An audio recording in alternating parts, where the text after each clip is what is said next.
Hey folks, so Yukichi here, and today I'm gonna talk about a Yuru deck profile.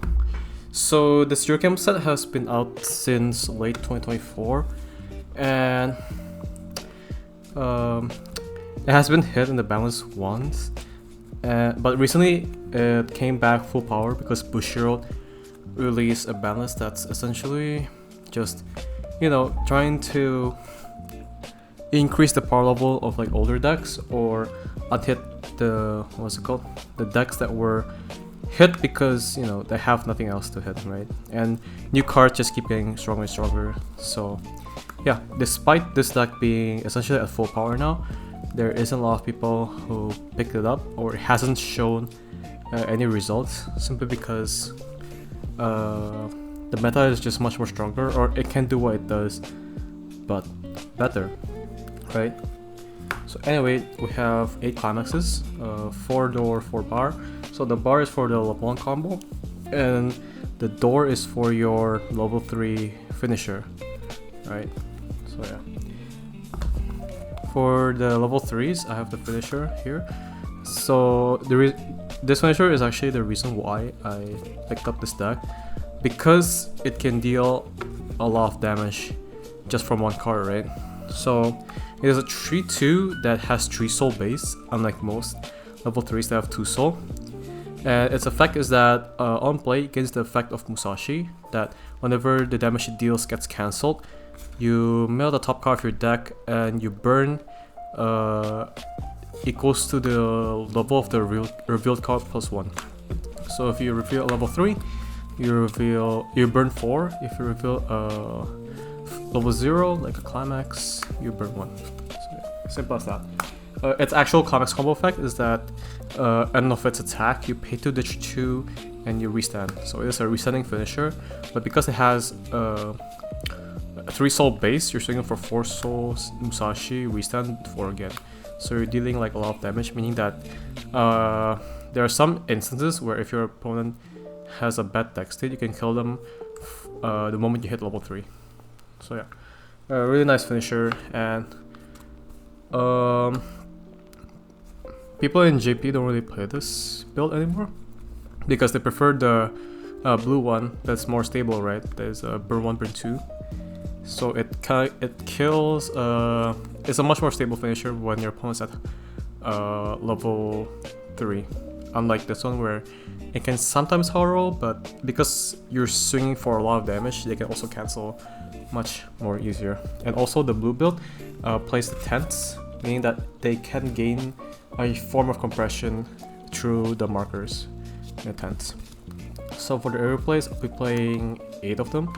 So I have 3 of the blue ones. So the blue one is generally the better area play for this deck, in my opinion, simply because despite its requirement needing to have 2 or less CXs in waiting room, its ability to be big cross turn and its filtering ability, where you ditch a card, you grab a card from clock and add it to hand, is really, really strong, right?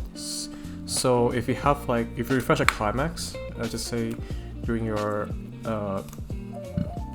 level 2 or finish your turn, you can, ditch anything, grab it to hand, and then you can use it later, or you can swap into the correct one to combo for the turn. Yeah, and I said that it can be big because it gets 500 power for every other character on your field. So if you have a full field where you have 4 others, it gets 2k, meaning that it's an 11-5 cross turn, which is really, really nice. And then so I have 2 of the green early plays. This is generally not as good as the blue one, but I play 2 for now, just to see how it goes. Its early play condition is 4 or more characters, meaning that it has easier early play conditions than the blue one. But its power line is much more smaller, right? Because it only gets power. It gets 2k the turn it is played, and it becomes smaller during your opponent's turn. And then it's also a stock kilo, where you ditch a card from hand and you put the top card of your clock back into your stock, meaning that yes, it is cheaper, but for this deck, because your finisher does cost hand, it is generally not as preferred to what's it called, have more of these compared to the blue airplay that can filter for your finishing turn. And then, so it gets power, but its other effect is that aside from getting power, you can ditch a card from hand and bounce itself whenever it gets front attacked or attacked, I think. So yeah, you can recycle this as many times as you want, but again, it costs a lot of hand in a deck where your problem is not stock, but you need hand to ditch for the finisher. So yeah, I think the best case is that you play 4 of the blue ones and 1 of the green one. But yeah. And then the other airplay is that, so that's the same condition as the blue one, where you need 2 or less CX, and its effect is that it's just a searcher. And I really like this one because there's another card that lets you search. It searches 3, but the problem with that one is that it's an event, right? Meaning that's really, it's not that easy to get, and it costs 3 stock in a deck where, okay, stock may not be that much of a problem, but 3 stock is still 3 stock, right? You can use those 3 stocks to, what's it called? Set up for your finisher turn, or you know, you can just like pay 2, search the 1 finisher or search the 1 card that sets up everything up, and then, you know, what is it called? Move on, right? Move on with your turn. Because so aside from being a character, it also has the stat lines that the deck need, being a level 3 and a card with Soul Trigger, meaning that you can modulate your damage much better, simply because if you trigger, your Musashi gets more power, and you can also like make level 3s to, you know, deal more damage and stuff like that. So I think this is a so I prefer this card much more better than the 2-3 event. Yeah, and then for your last level 3, it's this card that sets everything up.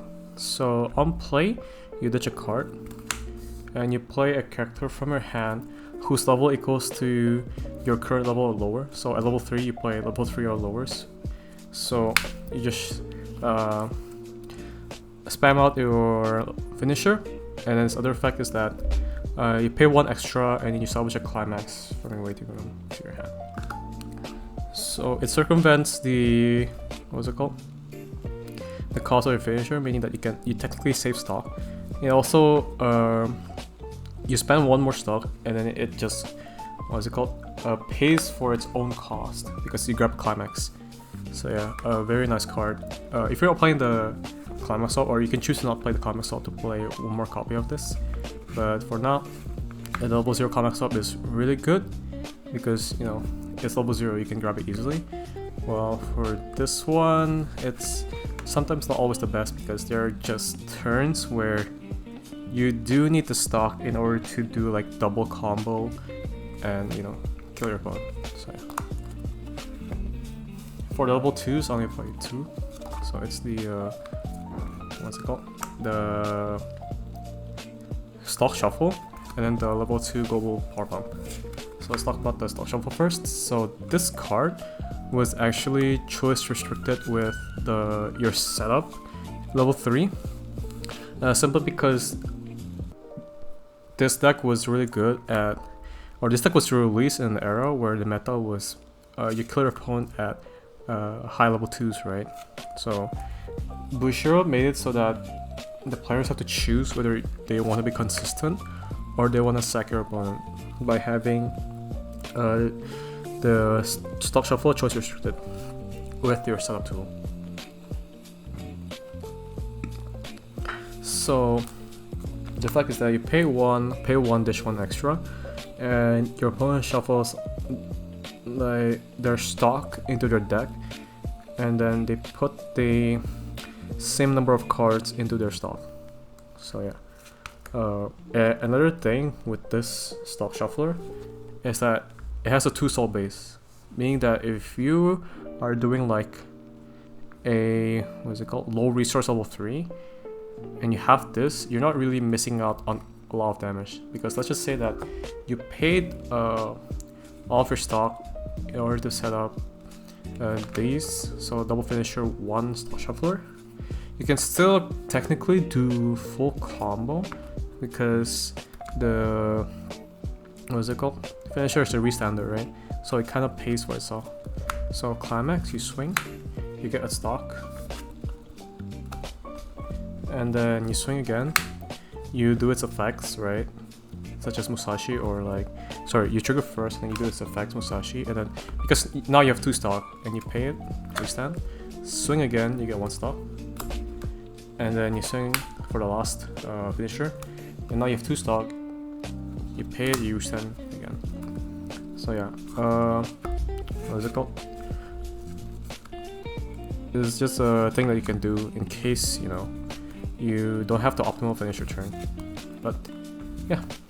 Anyway, the other level 2 is the global power pump, and it makes it so that your level 3s don't really die to interaction. Because this is a restander, your opponent can just, you know, outright remove it from, such as using a memory kick counter or other card effects, right? Like the Alice from Nikkei.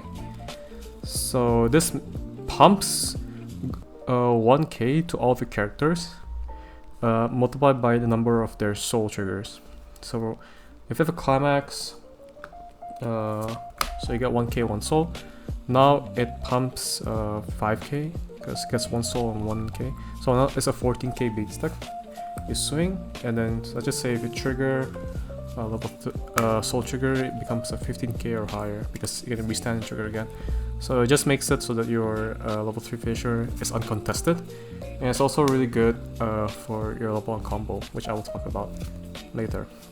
So the reason why I'm playing this level 2 power pump instead of the level 1 power pump is because on level 1, this deck is primarily looking for red and green colors, right? And if you play the level 1 power pump, it's just like really difficult to find to be able to get blue without, you know, spending unnecessary resources. And what's it called? So, and blue is like perfect because blue is perfect at level 2 because that's the time where you get to play out your blue early plays. So yeah, I think this card is better. So for the level 1s, this is the core of your deck. So you play 4 of the level 1 combo.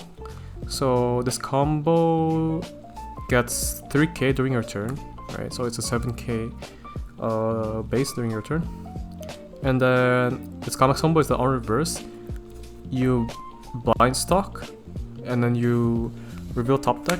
You salvage a character from your waiting room equals to the level of the card revealed or lower.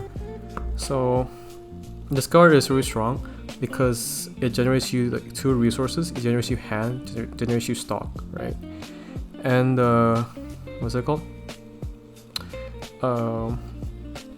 Despite needing a reverse, power is not that much of an issue in this deck because of your brainstorms, and potentially what's it called? At level 2 you have this back row that just pumps pop. This gives it power, right? And what's it called? It being a salvage means that what's it called? You get to recycle your pieces that you used last turn, such as it's primarily going to be your level 0s, which I will talk about later. But yeah, it being able to give you free stock and what's it called? Salvage equals to level. Like the selection is just really nice from that, especially in a deck that where your cards allow you to rearrange your top deck, meaning that you can choose what to grab, right? So yeah, a really strong combo. And there's like another deck in the current meta that kind of does the same thing, where what's it called? You get a stock, get a card from hand, except that it doesn't stock if the revealed card is not a character. So yeah. Anyway, so this is the you put 3 of the clock swaps, and this is pivotal to your deck simply because the strongest card, all the strongest cards, or the card that enables the deck to function, is your alarm, meaning that you can either swap to grab this and put it on top of your clock, or you can grab important pieces such as climaxes or replays or level 1 combos that you can use later or for the turn. Its other effect is that on attack it gets 3k if you have another Yuru camp character. So during your combo turn, if you have this, let's just say like this, you slam it. It is you swing, and then now it is a 6/5 attacker, and it can potentially be bigger because this deck does have power pumps. Your last level 1 is 2 copies of the Dokitema, so this is from the trial deck. So its effect is you ditch 1 reveal top deck, salvage a character whose level is equal to or lower than the revealed card. So it is similar to the second half of your level 1 combo, except it's on play, not on reverse. And its other effect is that when it gets reversed, if the battle opponent is cost 0 or lower, you may reverse that card. So yeah, it's an okay effect. And it does come up sometimes, but you primarily use it for the first effect, the on-play effect. So for the level 0s, and these cards are basically the bread and butter of the deck. Without these, it just won't function. So yeah, pick 3 of the alarm. So the alarm is basically what allows your deck to choose what to trigger, right? Because the alarm effect is it gives all of your characters all attack, top check 2, and rearrange. So unlike the cruise check that some modern brainstorms have, like in the Bang Dream one, where you top check 2 and you ditch 1, trigger the rest. This one is you top check 2 and then you rearrange and just put it back, right? And this is much more stronger for this deck because you can choose what to trigger or what card to mill from your Musashi effect for your finisher, and what card to blind stock or what card to reveal from your level 1 combo, because the blind stocking part of this deck is not mandatory, it's a you may. So yeah, this deck, sorry, not even this deck, this card carries the deck really hard. And it I think at the start of 2025 or around at the end of 2024, a bunch of people figure out that, oh, this is how you're supposed to play this deck, right? Like you have this setup and it just like enables the deck to do its shenanigans. So yeah, really, really strong card. The other card that allows you to rearrange your top deck is the Brainstorm. The first effect is that whenever it triggers itself, you may top check to rearrange and give a character on the field plus 1k. Oh, sorry, it's not when it also the effect also goes if you trigger a climax. So if it triggers a climax or a copy of itself, you get to top check and rearrange, and you get what is it called? Plus 1k. So if you have multiple copies, it triggers multiple times, and then because that effect is not once per turn, it's just really, really strong, right? And its other ability is it's tap self Brainstorm and it salvages, it goes to the number of climax revealed. So yeah, very simple effects, but really, really, really strong. So these are, and then next you have what's it called?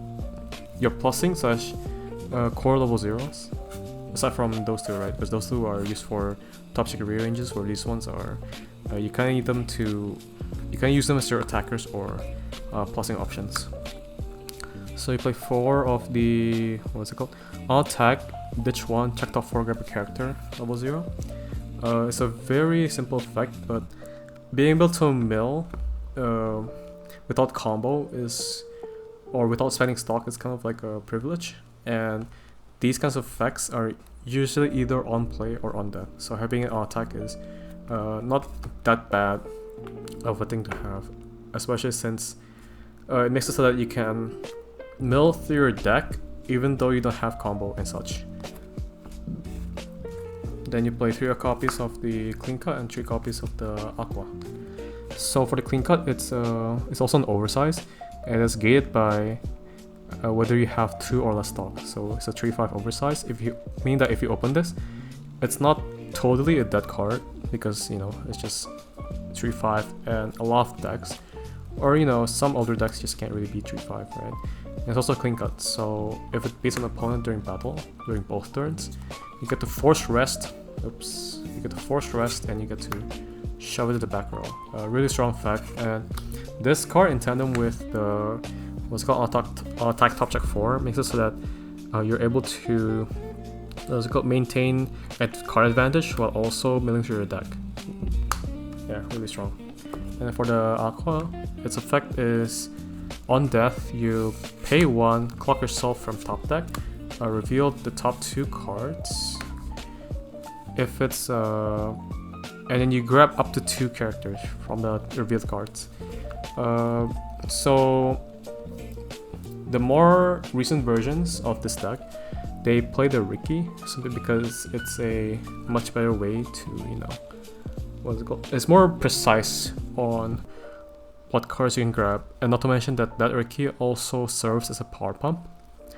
But I think this one is much better for me because this is a red that you can level, right? And it's also the sheer amount of card advantage that you get if you're able to reveal 2 characters is just really, really nice for this deck. If you actually high roll and you get the aqua early, or you get this early, you're just set for the whole game, because you know it's just how it is. It's just really strong. I feel like I'm missing something, but I think I'll just think about it later. So anyway, there are 3 one-offs in this deck. So the first one is the Climax Swapper.